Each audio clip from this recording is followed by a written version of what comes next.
البدع والأهواء، أهل البدع العقائدية وأهل البدع السياسية.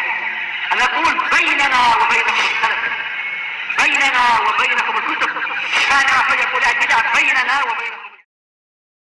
Hadis yang kelima, wa an Abi Surayyah Sabrata bin Ma'bad Al-Juhani radhiyallahu anhu qala Rasulullah sallallahu alaihi wasallam allimus sabiyya salata li sab'i sinin wadribuhu 'alaiha ibna asyri sinin. Ajarilah anak kecil salat ketika usianya 7 tahun dan pukullah dia dikarenakan salat tadi kalau usianya sudah 10 tahun. Haditsun hasan rawahu Abu Dawud wa Tirmidzi wa qala haditsun hasan wa lafdu Abi Dawud murus sabiyya bis shalah idza balagha sab'i sinin. Perintahkan anak kecil untuk sholat apabila dia mencapai 7 tahun. Sebenarnya sanadnya tidaklah kuat. Di situ catatan kakinya apa? Ada enggak? Sebagian ulama mengatakan ini enggak kuat. Yang kuat hanyalah hadis yang pertama Abdullah bin Amr. Kalau di situ Syekh Albani atau siapa memberikan kesimpulan?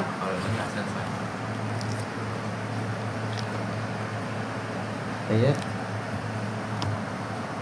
Nomor berapa ini berarti? Catatan nomor 1.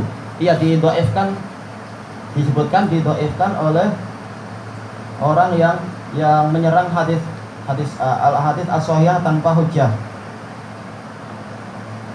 Baik. Bentar, ini nomor 1. Tapi terus membahas masalah apa? Naskah Amr bin Shu'aib. Maksudnya adalah kembali ke yang pertama. Memang yang kalau nggak salah siapa itu Hasan Abdul Mannan atau siapa itu yang menyerang Sahihahnya Syekh Albani, memang dia hadis yang hasan pun dia nggak terlalu terima. Makanya riwayat Shu'aib pun nggak diterima. Cuma yang kita ingin bahas adalah yang kedua, yaitu apa Sabrah bin Ma'bad. Di sini Ali Hasan mengatakan apa? Hadis ini punya syawahid menyebabkan dia jadi hasan. Tapi memang punya kelemahan, cuma apa? Dikuatkan dengan riwayat yang sebelumnya. Baik.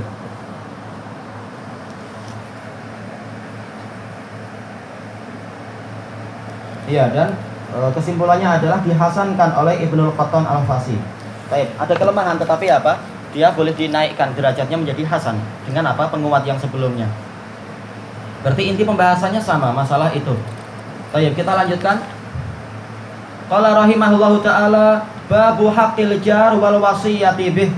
Bab hak tetangga dan wasiat untuk berbuat baik kepada tetangga. Qala Allah Ta'ala wa'budullaha wa la tusyriku bihi syai'aw wa bil walidaini ihsana. Sembahlah Allah dan jangan kalian menyekutukan dengannya sesuatu apapun, dan hendaknya kalian berbuat baik kepada kedua orang tua. Mada wa bil walidaini ahsinu ihsana.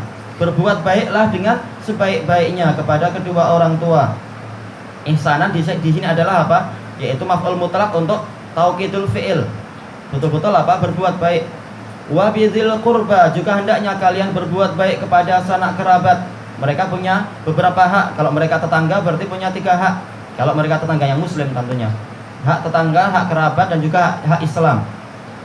Wal yatama, demikian pula berbuat baik kepada anak-anak yatim, karena mereka adalah pihak yang perlu mengalami jabr. Jabr yaitu apa? Ditopang. Mereka kehilangan penopang hidup, istilahnya kehilangan ayah. Maka jangan ditambah dengan apa? Kesedihan karena dihinakan oleh tetangganya, dihinakan oleh teman-teman sekolahnya dan lain-lain. Banyak itu dialami. Bukan dihibur, malah apa? Justru dihina, diejek. Oh, kamu nggak punya ayah, kamu nggak punya ayah, nggak tahu siapa ayahmu. Itu kasihan, sedih nanti dia. Baik. Kemudian wal masakin, demikian pula apa? Berbuat baik kepada orang-orang miskin, karena mereka sesuai dengan namanya masakin, orang-orang yang malang, kasihan, mengalami maskanah, tidak mau apa? Dia pengen makan ini tidak bisa, lidahnya sudah pahit, tapi apa? Tidak mampu beli coklat, tidak mampu beli gula-gula. Kadang ingin jalan-jalan nggak bisa juga. Kenapa? Karena tidak ada kendaraan atau tidak ada tiket atau yang lain-lain, fasiliti tidak ada. Sementara rumahnya, rumah yang kumuh, di depannya adalah apa? Tempat sampah barangkali, atau rumahnya itu di bawah kolong jejantas, kalau di Indonesia, dan lain-lain. Kalau ada banjir ya sudah, rumahnya boleh jadi kapal juga atau kapal selam, kasihan. Maka apa? Orang-orang semacam ini harus dihibur, harus ditolong, bukan malah semakin dihinakan. Orang miskin, kamu nggak layak hidup. Itu kasihan. Wal jari dzil qurba, tetangga yang memiliki kekerabatan. Nah, ini punya hak yang sangat kuat. Wal jaril junubi, dan juga apa? Tetangga yang tidak memiliki kekerabatan, yaitu apa itu? Ajanib, orang asing. Orang asing dalam artian bukan sanak kerabat kita, tapi dia tetangga. Itu pun Allah Ta'ala di dalam kitab sucinya menyuruh kita berbuat baik. Wasahibi bil jam, dan teman yang di sampingmu, yaitu siapa? Istri. Istri adalah sohibah. Kalau ini yang diajak berbicara perempuan berarti apa? Suamimu.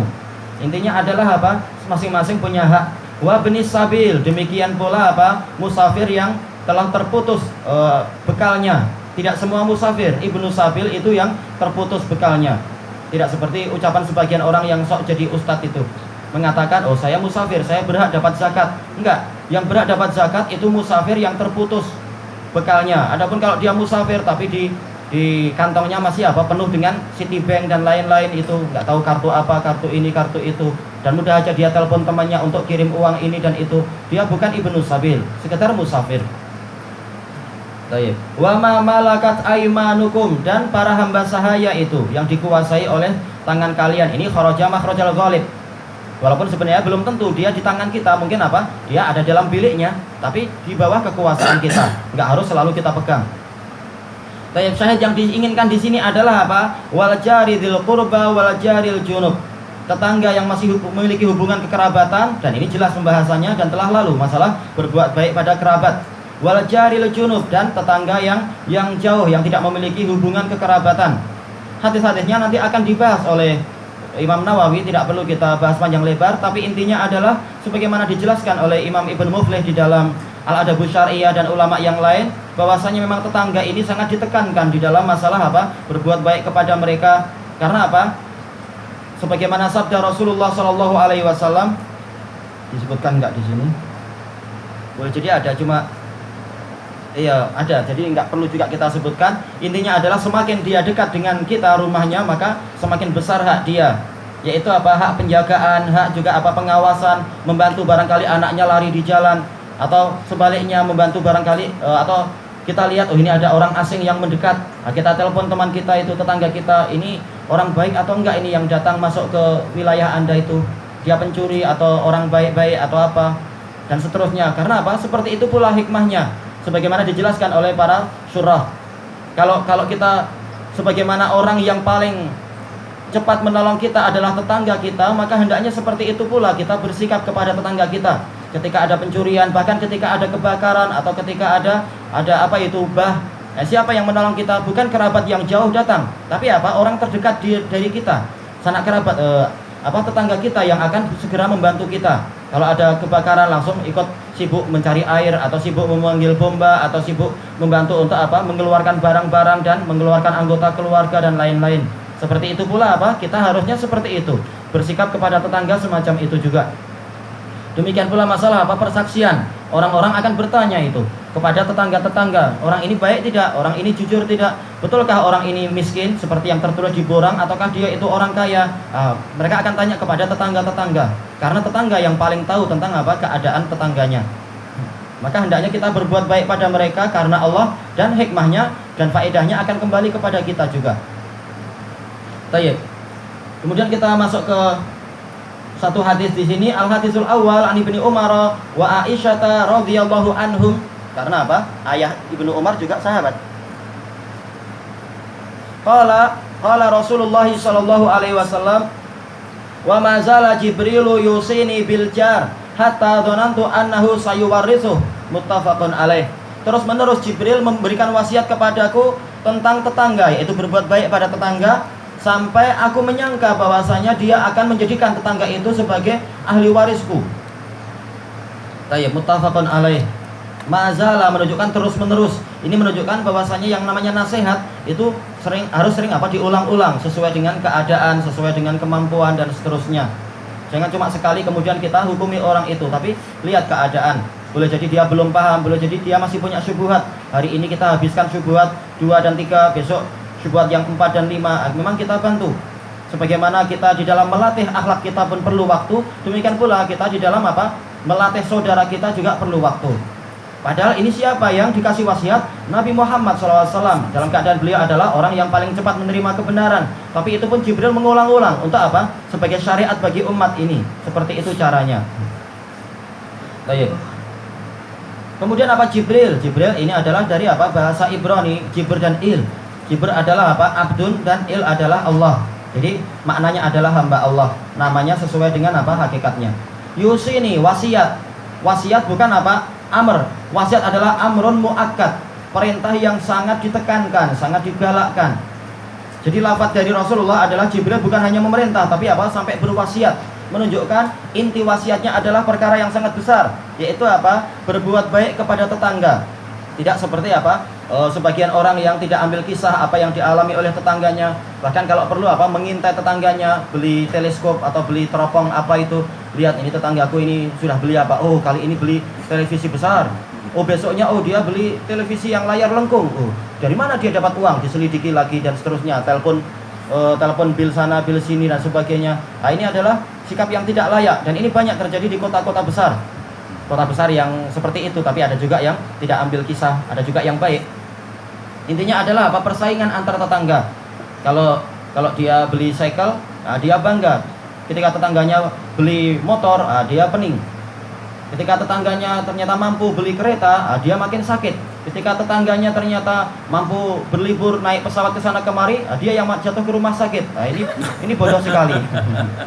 Atau seperti yang dikisahkan di kisah sebagian apa itu para pegawai apa namanya kaki tangan kerajaan di Indonesia itu, tetangganya baik-baik saja, cuma apa? Hidupnya tentram, makmur. Nah, orang ini yang hasad, tetangganya yang hasad. Kemudian apa? Suatu ketika tetangganya, maksudnya orang yang baik-baik saja itu bangun rumah, bukan bangun rumah, bangun apa itu? Tambahan, bilik tambahan. Dengan apa? Dengan gaya yang baik. Yang ini yang hasad. Kita sekian tahun nggak mampu buat itu. Kenapa sih dia yang mampu? Dia nggak rela itu. Akhirnya malam-malam dia naik ke rumah tetangganya itu, bawa apa? Hammer besar, bawa mitrokoh. Nah, kemudian apa? Ketika sampai di atas bilik yang masih baru itu, dihantam dengan mitrokoh itu. Sekali pukul langsung runtuh. Maka apa? Tetangganya keluar. Dilihat, oh ternyata apa? Hasil kerja selama beberapa hari runtuh dan ternyata ada orang yang ikut jatuh di situ. Tetangganya tadi. Nah, ketahuan. Wala yahiqul makru sayyi illa bi ahli. Makar yang buruk tidak akan menimpa kecuali pelakunya sendiri. Dia nggak sempat lari, dia ikut jatuh. Baik.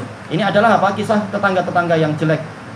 Yang betul adalah tetangga itu bagaikan apa? Bagaikan pakaian untuk kita, saling membantu, saling menolong, saling menutup aib dan seterusnya. Sebagaimana kita ingin diperlakukan seperti itu, hendaknya kita berbuat seperti itu kepada tetangga kita. Makanya di sini statusnya adalah apa? Hatta dzanantu annahu sayuwarithu. Sampai saya menyangka Jibril akan menjadikan orang ini sebagai pewaris saya. Kita tahu ahli waris itu adalah apa? Sanak kerabat sendiri. Maka sebagaimana kita berbuat baik pada kerabat dan ingin kerabat berbuat baik, maka seakan-akan seperti itulah kita berbuat kepada apa? Kepada tetangga kita. Bagikan dia adalah kerabat kita. Walaupun bukan kerabat nasab, tapi apa? Kerabat secara tempat. Pertolongan lebih cepat daripada kerabat yang jauh-jauh di sana.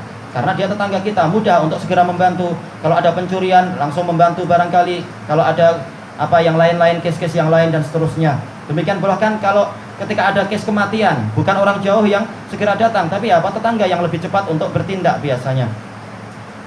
Tayyib. Ilahuna wallahu ta'ala a'lam.